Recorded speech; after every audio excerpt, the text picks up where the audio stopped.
It is 11 at night, lights off, and without meaning to, you start running the numbers. Mortgage, car, groceries, student loan. Not because anything went wrong, you just cannot stop. Same math you ran last Sunday, same math you will run next Sunday. Your neighbor on the same street, similar house, similar income, took the whole week off on Tuesday. No emergency, he just did not feel like working. He is not richer than you. He stopped doing the math. I am Cole.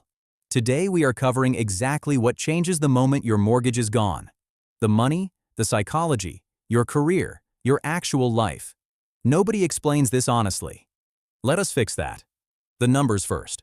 The average mortgage payment in 2025 is $2,329 for principal and interest alone. At current rates, closer to $2,845. The median household takes home around $5,400 a month after taxes. That means your mortgage is eating 43% of your disposable income before a single grocery or car payment. Every financial professional agrees the safe limit is 28%. Most homeowners are 15 points over that ceiling every month for 30 years. Here is what that looks like with real people. The Garcias. Combined income of $110,000. After taxes and a basic 401k contribution, they take home $6,800 a month. Watch it disappear. Mortgage, property taxes, insurance, and maintenance. $3,300. 2 car payments, insurance, gas, $1,320. Student loans, $550. Health insurance, $380. Groceries, $700. Utilities and phones, $420. That is $130 left. No clothing, no savings, no fun, nothing. The Garcias are not irresponsible. No boat, never been to Europe. 2 people who did everything right, and every career move, every request for flexibility, every time one of them thinks about starting something, gets filtered through one silent question running permanently in the background. Can we still cover the mortgage? That question runs their entire lives. Until the day it does not. Here is what actually frees up when the mortgage disappears, and most people get this wrong. Property taxes, insurance, and maintenance do not disappear. On a $400,000 home, that is still roughly $838 a month. So if your payment was $2,845, you have freed up around $2,000 in real deployable cash.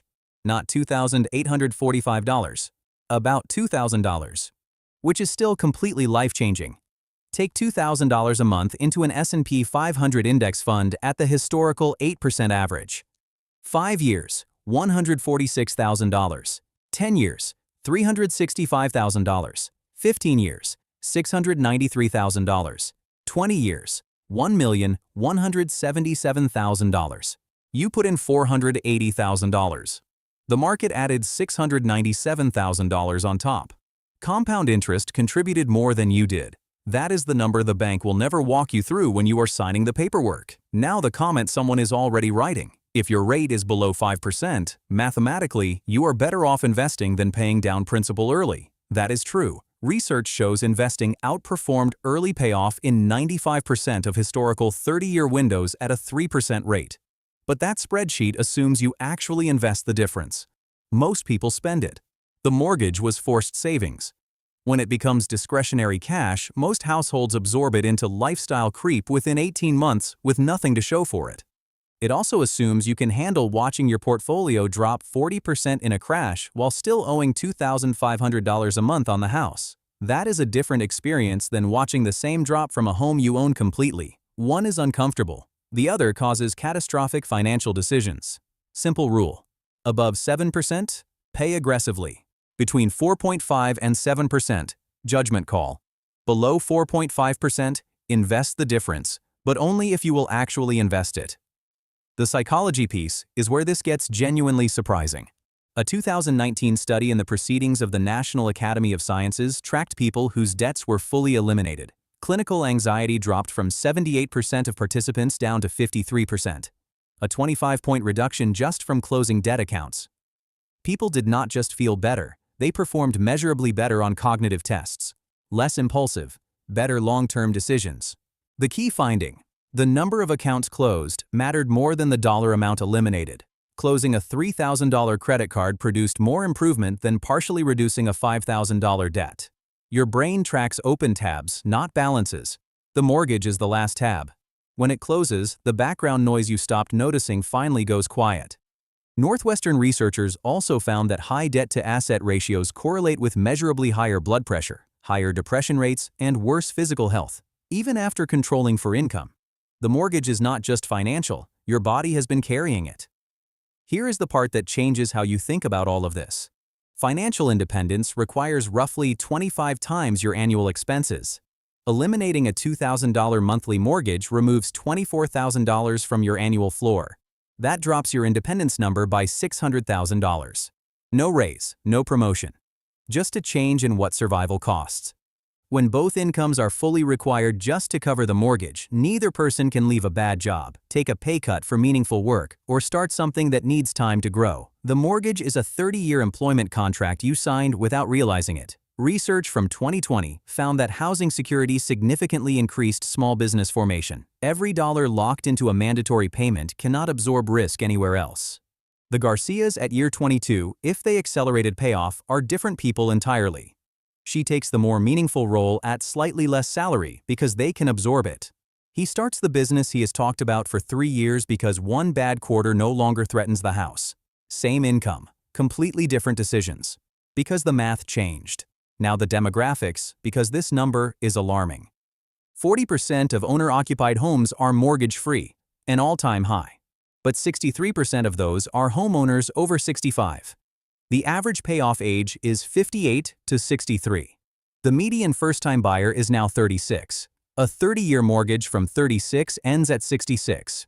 In 1989, 3% of homeowners over 80 still had a mortgage. Today, nearly a third do. Mortgage debt among seniors is up 400%.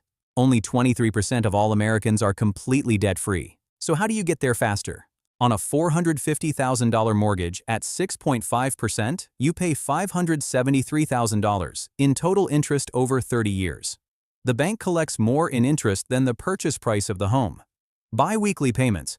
Split your monthly payment in half, pay every 2 weeks, creates 13 full payments a year instead of 12. That one change removes 5 to 6 years from the loan and eliminates $119,000 in interest. No lifestyle sacrifice required. Extra $500 a month, cuts 8 years, eliminates $150,000 in interest. Extra $1,000 a month, nearly halves the loan to 17 years. Paying off at 55 versus 63 is not a minor difference. It is an entirely different life. 3 things to do the day the last payment clears. First, verify your lender filed the lien release and you received your deed. Lenders sometimes skip this. You find out years later when you try to sell. Most important sentence in this video. Second, rebuild your emergency fund, 6 to 12 months of your new lower expenses before redirecting anything. Then deploy in this order. 401k match first, guaranteed 50 to 100% return, nothing else competes. Roth, IRA, $7,000 annually, completely tax-free growth. Max 401k contribution, $23,500. HSA if eligible. Everything remaining into low-cost index funds and a taxable brokerage. $2,000 a month at 8%. $365,000 in 10 years. $1.17 million in 20. Not because you did anything clever. Because you cleared the bank out of the way and gave compound interest the room it always needed. Here is the real takeaway. The mortgage was never just a large payment. It was a silent permission slip you had to check every time you wanted something different. Leave a job. Take a risk. Slow down. The mortgage was always the first filter on every major decision. When it is gone, that filter disappears. That is what the Garcias discover at year 22. Not that they are suddenly wealthy, though the compounding handles that in time. But that they can finally make decisions based on what they actually want rather than what the payment requires. That Sunday night math you keep running in the dark, you will not run it forever. The people who stop the earliest are not always the highest earners. They are the ones who understood what that finish line was truly worth and moved toward it on purpose. Drop a like if this helped. Subscribe for more breakdowns that skip the noise and go straight to what matters for your money. I am Cole. See you in the next one.